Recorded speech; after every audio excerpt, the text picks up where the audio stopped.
What's up, everyone? Welcome back for another lesson. Today we are starting off. We're talking about complimenting each other, but not in hey, your hair looks nice today type of way. We're talking about it in angles, right? And complementary angles are exactly what we're looking at on our screen here. Two angles that create a 90-degree angle. So what we could see here is that all these bigger angles here are 90 degrees. We have that 90-degree marker, that box in the corner of each of these, right? And what it's asking us to do is find our other measure. So just a little easy warm up. And the way we could do that is by taking 90 and subtracting the angle that we know. So for our first one, we do, oops, hitting buttons already. 90 minus 72. This is going to give me 18 degrees. So for our first one, x is 18 degrees. Second one, 90 minus 29. And this is going to give me 61 degrees. So x is 61 degrees in our second one. And the last one, we get 90 minus 54. And that's going to give me 36 degrees. So for our last one, our x is 36 degrees. So nice and simple. You know that they both have to add up to 90, so you just take 90, subtract the one that you know, and you find out your missing angle. So as I said, today's lesson is called We Complement Each Other, and we're talking about complement angle relationships. That means relationships between angles that add up to 90 degrees, right? They like to use fancy terms in math, but when you explain it out, it's very simple. So we're going to explore complement angle relationships in a right triangle, and we're going to solve problems using complement angle relationships. So let's start. So this first thing says, consider a triangle ABC with right angle C. Angles A and B are complementary angles because the sum of their measures is equal to 90 degrees. The trigonometric ratios also have complementary relationships. So for these angles, one thing that we notice, also this should be angle B. I just noticed the B is missing. Fill that in.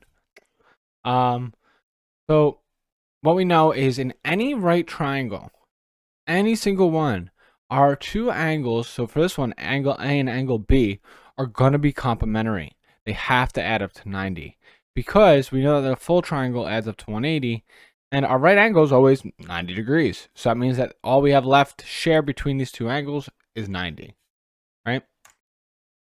So let's look at some of their relationships here. So they want us to find all of our trig ratios for with reference to angle A and then reference to angle B. And then we want to summarize the relationship between the trig functions. So for angle A, so what I'm going to do is I'm going to write things in different colors. So angle A we're going to do in, let's say green. I'm going to underline in green. So for angle A is the opposite, right? Across from our triangle, that's opposite. For both of them, so let me change that as a different color. Make it the moon. C is going to be my hypotenuse. So no matter which angle we look at, C is the hypotenuse here. Green. And for angle A is my reference angle. Side B is my adjacent. ADJ. Also, B's missing in this picture too. Let me add B. There you go. So when we do our sine, cosine, tangent, and then they also want cosecant, secant, and cotangent, which is just the reciprocal, right? So let's write all this out. Let's use the maroon color. It's easy to look at. Our sine, remember sine is opposite over hypotenuse. So our opposite is A, our hypotenuse is C, so we get A over C. Cosine. Cosine is adjacent over hypotenuse, so we get B over C. Our tangent is opposite over adjacent, which is A over B. Now, these next three are just the flip of these, right? So my cosecant is just the flip of my sine, or the reciprocal of our sine. So it's going to be C over A. Our secant is just the flip of cosine. So C over B. And then our cotangent is just the flip of our tangent. So B over A. So there we go. We did it for all of angle A. Now let's switch our color up to purple. And what happens here is when we now are looking at B as our reference angle, this is now my opposite. Side B is my opposite, and side A is my adjacent. Right? So for this one, that's how that's going to look like. So for angle B with the reference of angle B, our sine ratio is B, which is my opposite, over C, which is my hypotenuse. B over C. My cosine, which is adjacent over hypotenuse, is going to be A over C.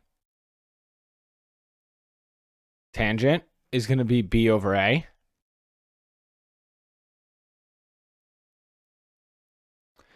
And then all our next ones are just the flips again. So, oops, C over B, because it's the reciprocal of sine. Secant is C over A, because it's the reciprocal of cosine. And last but not least, cotangent is A over B. So now it's asking us to summarize the relationship between trigonometric functions of complementary angles, right? So what's the pattern we notice here? Well, one thing that I could point out is that they just flip their sine and cosine, right? So the sine of A is the cosine of B, and then the cosine of A is the sine of B, right?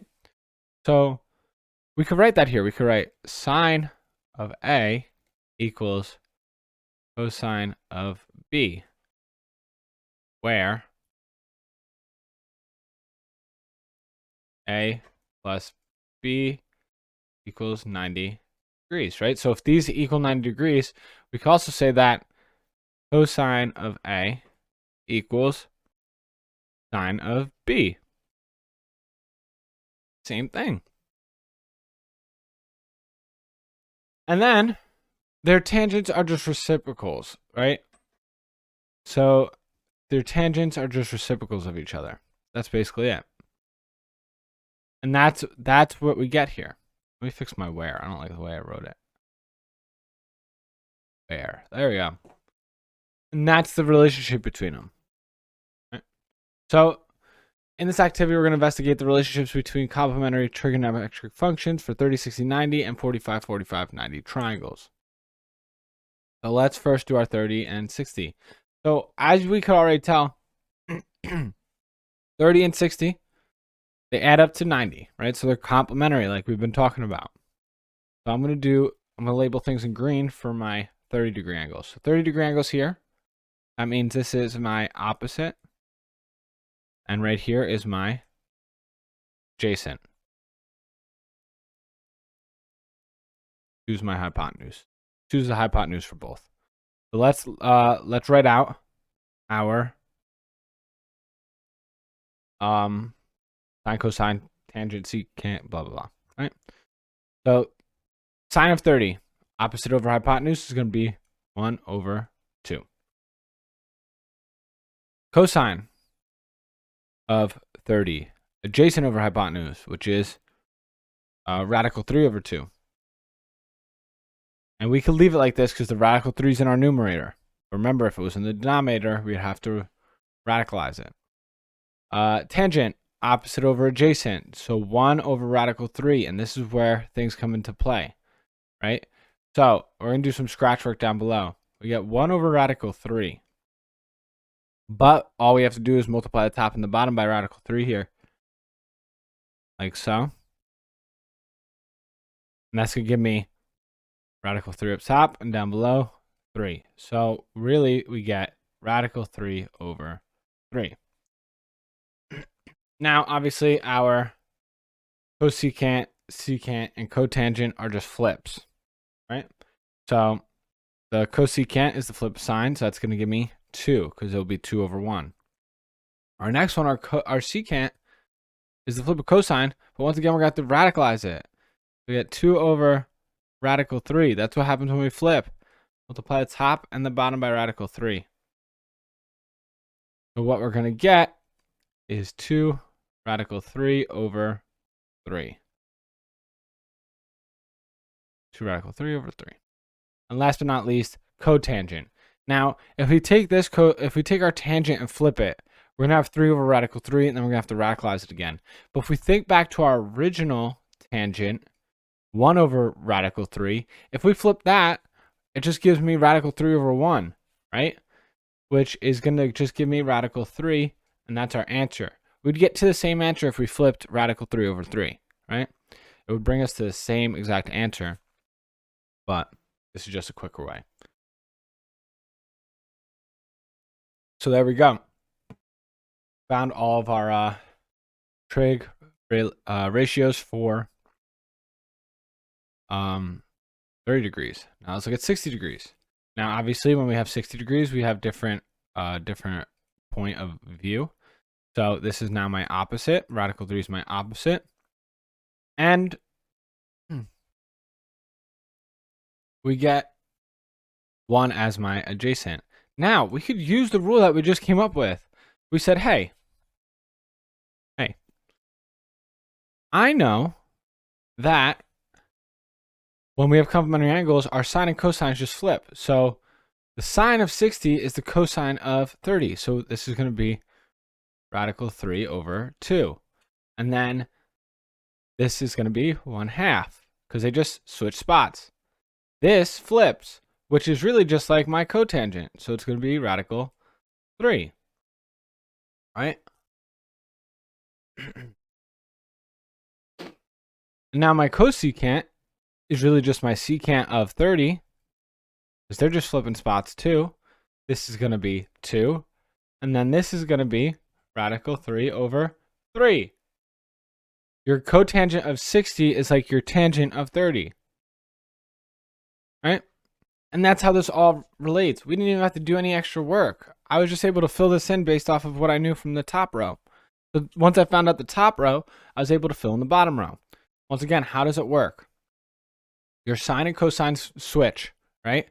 So your sine of 30 is your cosine of 60. Your cosine of 30 is your sine of 60. See, switch right here. Your tangent and cotangent switch, right? Or your tangent and cotangent match up. So the tangent of 30 is the cotangent of 60, and the tangent of 60 is the cotangent of 30. And then our cosecant and secant switch. So cosecant of 30 is our secant of 60, and our secant of 30 is our cosecant of 60. Bing, bang, boom. So now our 45, 45, 90. We'll see why this one, we only have one side, we only have one angle here, right?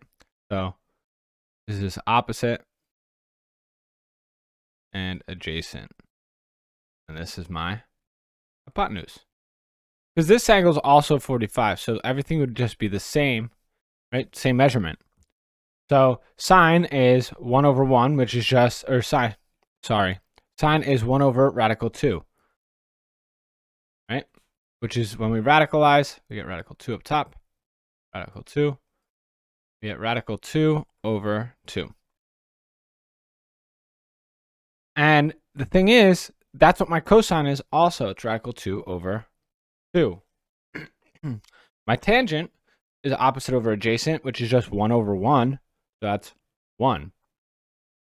And now my cosecant is the flip of this original one, 1 over radical 2, which is just going to be a radical 2. Secant, the same thing, radical 2. And our cotangent is 1.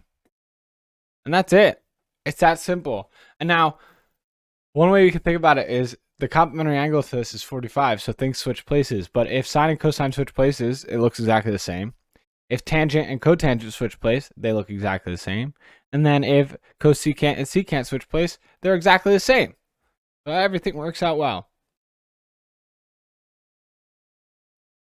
So let's now use these ideas to solve some problems, right?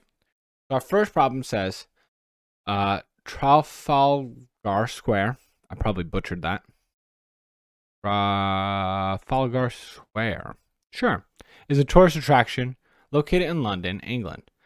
The name commemorates the Battle of Trafalgar. I don't know. A British naval victory in the Napoleonic Wars over France. Use trigonometric functions to solve for the dimensions of Trafalgar Square. So, what do we know here? Well, we know that the length of the sides are S, and our ratio here is, or our hypotenuse is the square root of 24,200, right? So what we could do is we could say, hey, well, we could use, we know this is 45 degrees. It's cutting a square in half. So we could say the sine of 45 degrees is equal to our opposite side over our hypotenuse. So that's going to be S over square root of 2400. Right? And then what we could do is we can multiply both sides by the square root of 24,200. So square root 4,200. And this side, same thing. Square root 24,200. And what's going to happen is we're going to end up with something that looks like this. These sides cancel. We're left with S. I'm going to flip sides also. So S is going to equal the square root 24,200 times the sine of 45 degrees. And what we could do is we could plug this exact thing into our calculator. Now, as I have mentioned in previous videos, the Desmos scientific calculator is the way to go. So I'm going to pull that up on screen and I'll show you why. So we wanted to do the square root of 24,200. This already looks exactly how it looked like in our PowerPoint, like we were writing, times the sine of 45, and it's in degrees. Enter, and there we go. We already have our answer. It's 110. So just plugging in, just like how we wrote it. Now notice, here, I'll make it half the screen. So here's how I have it written. Square root of 24,200 sine 45. Typed it in the same exact way in our Desmos calculator, and we get our answer perfectly. That's why this Desmos calculator kicks butt, right? So our answer is 110. So we're going to write that here. We just write S equals 110 meters. Box it off. We got our answer using our trig ratios. Awesome. So let's do another word problem.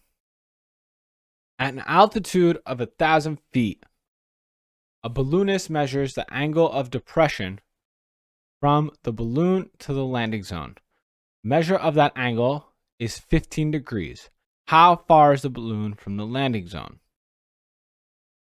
So for this question, you really need to think about what they're asking.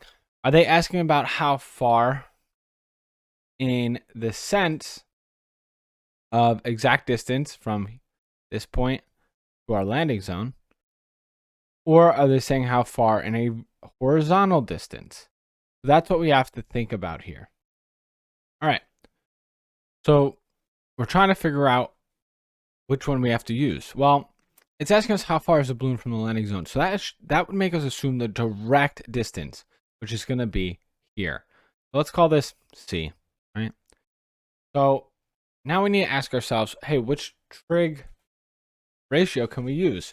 So if 15 is my reference, right? We switch colors. That means 1,000 feet is my opposite side. Here's my right angle. So C is my hypotenuse. And then this just means that's my adjacent, which we're not using. So which uses opposite and a hypotenuse? That's my sine function. So we could write this out. Sine of 15, whoops, that's 14. 15 degrees equals Opposite over hypotenuse. So 1,000 over c. But here's our problem. Our c is in our denominator, so this is going to get a little sloppy here, right? And why? Because we need to get it out. So we multiply both sides by c. We need to get it out of that denominator. Run out of space here. Can't really plan that out. C, there you go.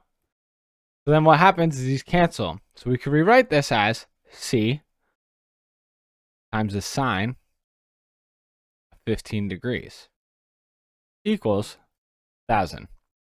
But we still have something with my c. We want that c by itself, and that's my sine. So now we have to get rid of that, and they're multiplying here. So and the opposite is divide. So we divide by the sine of 15 degrees on both sides. There we go. So they cancel here, and we're left with c. And on this side, we could plug this directly into a calculator. So like once again, let me show you how to do that. So here's my calculator, right? We want to plug in 1,000. So I'm going to type in 1,000.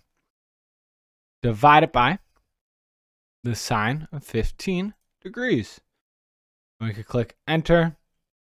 And there we go. We got our answer. It's 3,863.703305. And that's where they rounded off. So we're going to round it off to the second decimal place, right? So it's going to give us 3,863.70, which will just then be 0.7. So let's write it in our PowerPoint. Bring that back over there. And we get 3,863.7 feet. And that's how far our balloon is from the landing zone. And we used our trig ratio with that. Awesome work.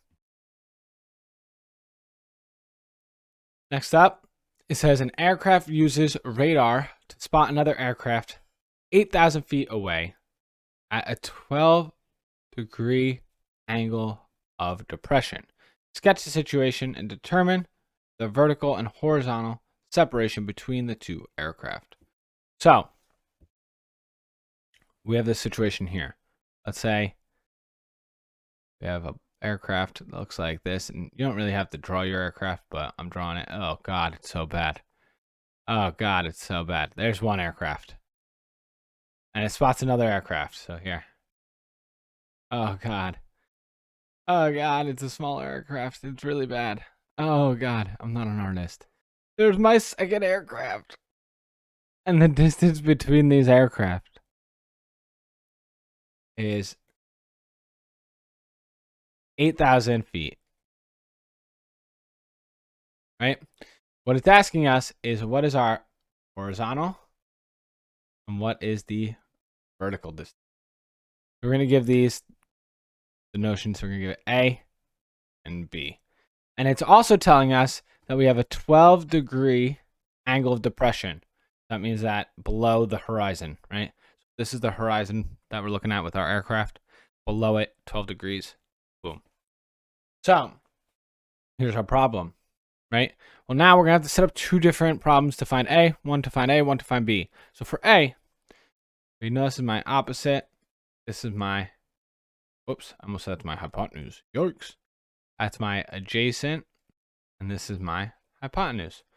So for A, we can use sine, opposite over hypotenuse. Let's set it up. We could say the sine, 12 degrees, is equal to A over 8,000. And this one's a little easier because we only have to multiply by 8,000 on both sides. So I do times 8,000 and do a little above. I didn't space it out properly. So times 8,000. So what that's going to give me, if I rewrite it, I get A equals 8,000 sine 12 degrees. And just like our other problems, we could type this right into our decimals calculator. I'm not going to pull up on the screen this time. I'm just going to do it. We get 8,000 sine of 12 degrees. We click enter, and we get A is equal to 1,663.29, and that's rounded off.